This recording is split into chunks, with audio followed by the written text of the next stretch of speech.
النهارده او في الفيديو ده اقول لكم ازاي هتقسموا الساعه في المذاكره صح. لو انت شخص، احنا كلنا طالعين من الاجازه، احنا مش عارفين نذاكر ومش عارفين نرجع نذاكر، والجامعه هتبدا وثانويه عامه بدات والدروس بدات.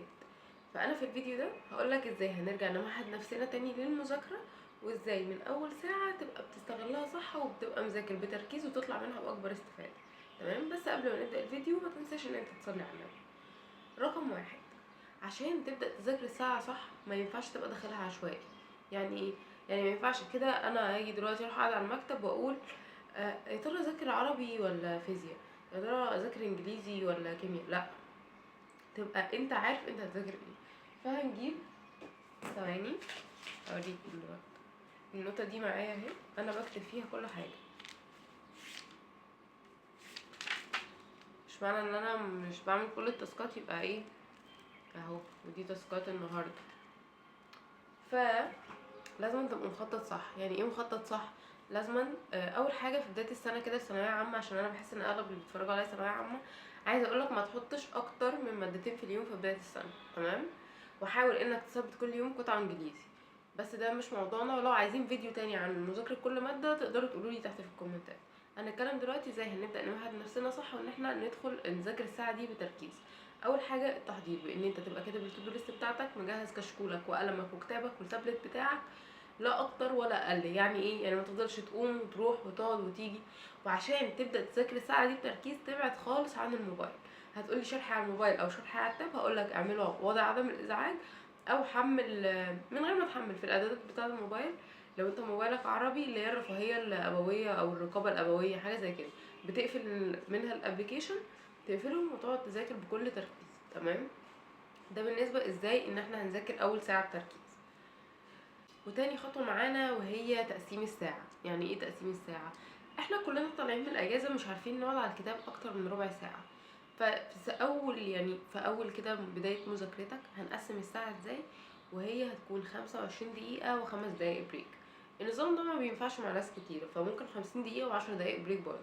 بس احنا دلوقتي هنتكلم عن 25 دقيقه عشان كلنا طالعين من الاجازه ومش قادرين نذاكر. طب هنذاكرهم ازاي يا نور؟ 25 دقيقه دول هتبعد عن اي مشتتات، موبايل، اهلك، تدخل لوحدك الاوضه، تقفل على نفسك والكلام ده كله. تمام، ده حاجه اساسيه. طب 25 دقيقه دي هنعمل ايه؟ هنبدا ان احنا هنذاكر بتركيز. انت اصلا قبل ما تدخل في التركيز هتتفصل لما 25 دقيقه يخلصوا، بس انت هتقدر ترجع تاني بعد 5 دقايق. 5 دقايق البريك دول ما تعملش فيهم اي حاجه غير انك مثلا تدخل حمام، تشرب ميه، لو في فرض هتصليه.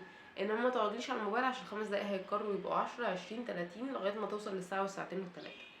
طيب في حاله ان انت اصلا شخص ما بتعرفش تقعد 25 دقيقه وعايز تقعد اكتر، 50 دقيقه و10 دقايق بريك، وبرده نفس النظام، ان انت هتبعد عن كل المشتتات وهتبقى قاعد فوكس على الكتاب والمحاضره اللي انت فيها.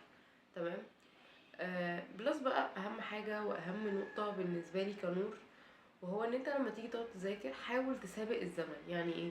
تبقى ظابط تايمر، ما تسيبش قدامك الوقت مفتوح. انت لما بتسابق الزمن عقلك تلقائي بيبقى عايز يخلص بسرعه، فبيساعدك انك تنجز. تمام.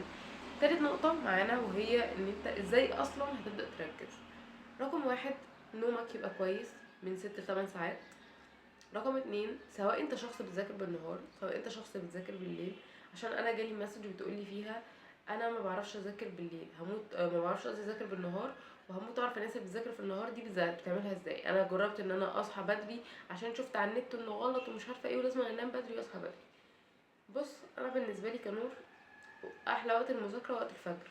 ماشي، بس انا هقولك على اوبشن تاني ليك بقى. مفيش حاجه اسمها وقت عشان اصحى فيه هنجح، مفيش حاجه اسمها كده.